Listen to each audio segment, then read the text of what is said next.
Bonjour, bienvenue dans la cuisine de Christophe. Aujourd'hui nous allons réaliser une rose en pâte d'amande.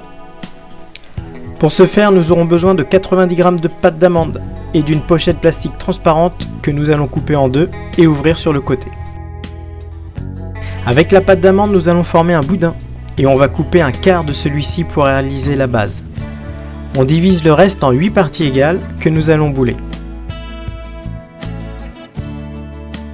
Confectionnons la base en réalisant une sorte de menhir assez pointu. Puis nous allons rétrécir la taille de ce menhir comme sur les photos.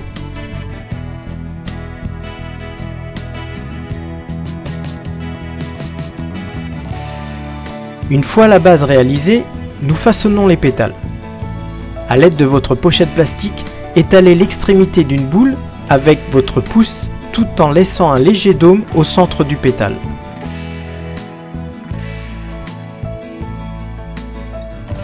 Nous réalisons 2 fois cette opération, car nous aurons besoin de 2 pétales pour confectionner le bouton de rose. Nous appliquons le premier pétale, partie légèrement bombée contre notre support. En face, nous allons mettre le deuxième.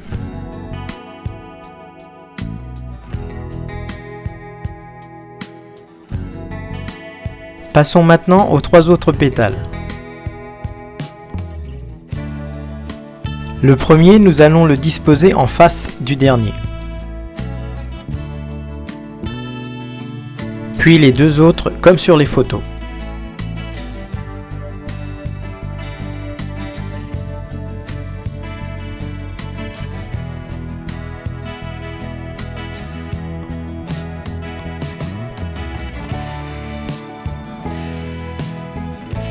Ensuite, nous allons finir les 3 derniers pétales et les disposer délicatement.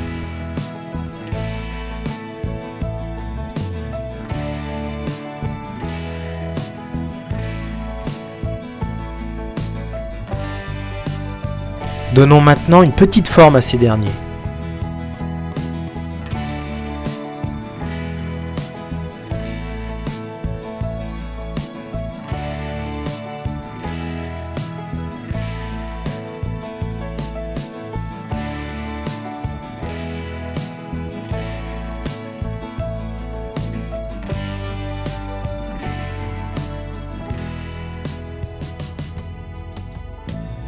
Nous pouvons maintenant couper la base de notre rose.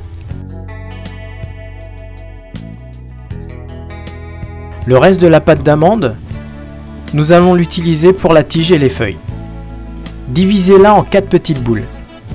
L'une d'entre elles va nous servir à réaliser la tige. Une fois réalisée, disposez la tige sous votre rose. Nous allons à l'aide d'un couteau réaliser quelques épines. Confectionnez des petits ballons de rugby, puis étalez chaque petit ballon sous la pochette plastique.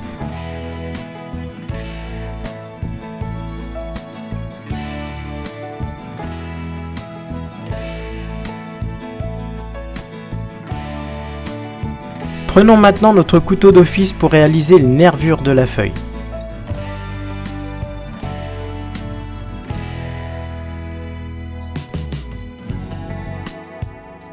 Vous n'avez plus qu'à disposer ces feuilles sur la tige.